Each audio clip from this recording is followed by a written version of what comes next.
We're talking about being British, aren't we? What really matters to us?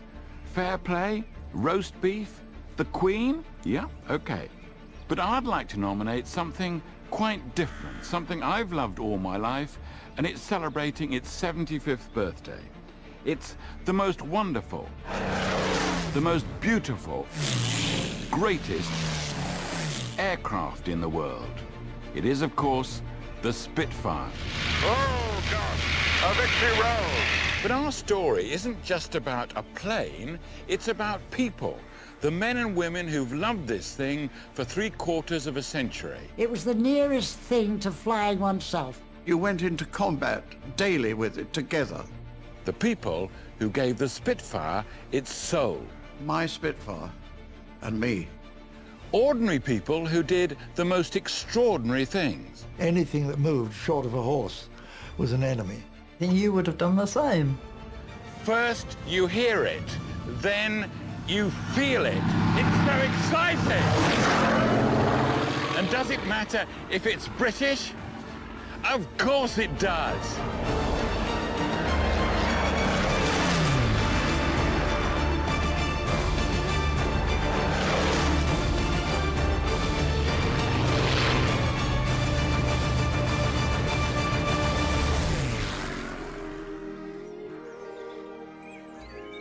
I've come here to meet a legend, a British dream machine built by a golden generation. It was going to be called the Shrew. I'm so glad it wasn't. Are you ready?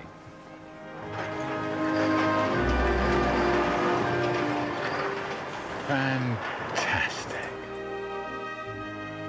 There it is, the Spitfire. Surely the most beautiful British plane ever built.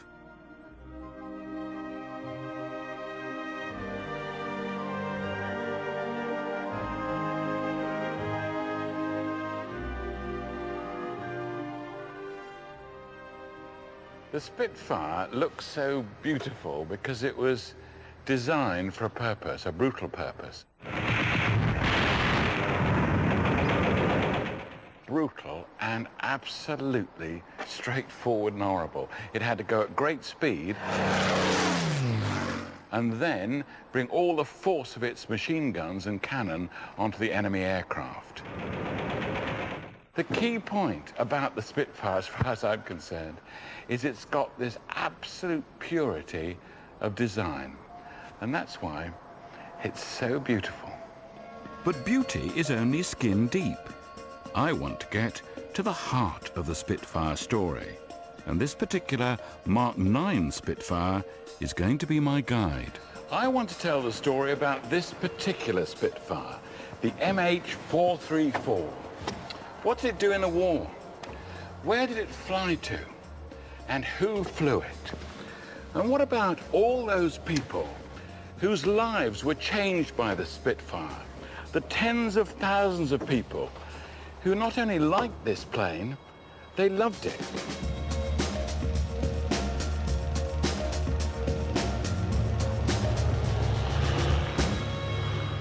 Now for the really good bit. We're going to see it fly. Unfortunately, MH434 has only got room for the pilot, but don't worry, we're going to be up close and personal, seeing the Spitfire in its natural habitat in the sky. I'm going to be cruising alongside in formation for the flight of my life. Give me a hand. All right, I'll give it a push. I shouldn't be pushing on that though, should I? It might weigh more than 3 tons, but pushing it is a joy. And soon we'll be firing up the famous Merlin engine on MH434 one more time. A top-class commercial pilot, Paul Bonham, will have the privilege of flying the Spitfire, and I'll be in the safe hands of Bill Giles, who will fly me in his Aztec. I've been really looking forward to this. See you later. All right, Paul. Have a good one. I learned to fly in a plane like this when I was an RAF cadet. I was called Flight Sergeant, if you want to know. Could I fly one of these things now? Only if things go wrong. Hello, Bill. Are you all right? Right, get cracking.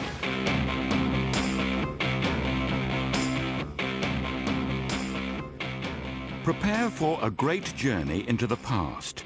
We're going back to Spitfire Britain, following the story of one plane, our plane, MH434, as it roars back to some of its wartime haunts.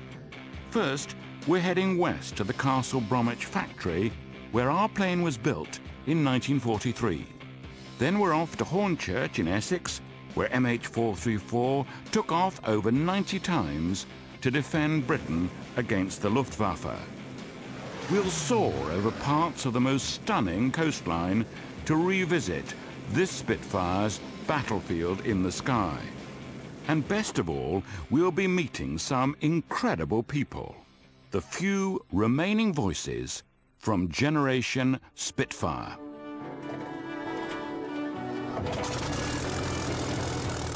And now, having got our pilot into his seat, complete with cap, goggles, and the rest of the outfit, we have got to lash him in there so that he will not fall out.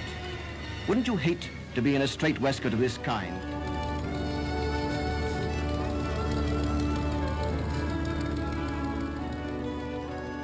More than 20,000 of these iconic planes took off from British bases during the Second World War. Pilots as young as 19 flew several missions a day, and during the darkest days of the war, 1 in 5 of them didn't make it back.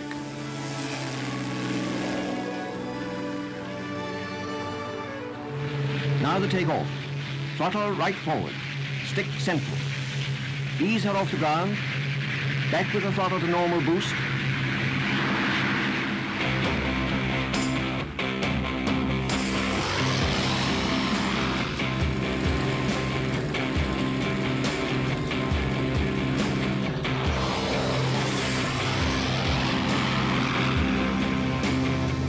Oh, I can see it now.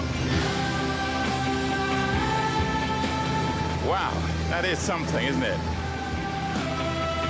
And it looks surprisingly menacing.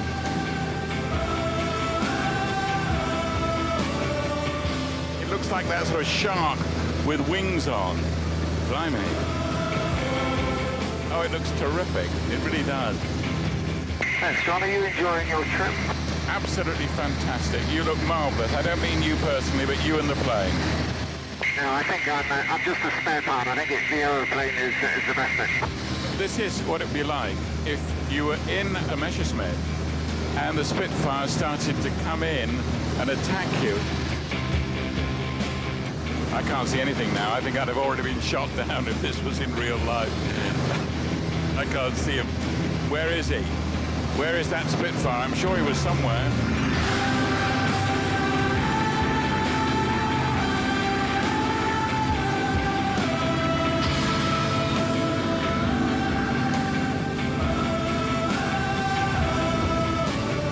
Here we go. Oh, gosh. Oh, yes.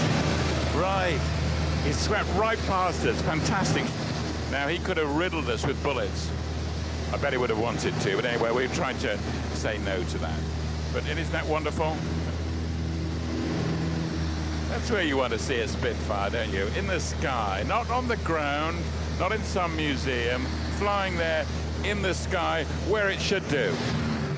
It might look old-fashioned now, but the Spitfire was the very latest in the Second World War, and our model, the Mark 9, was the best of the lot.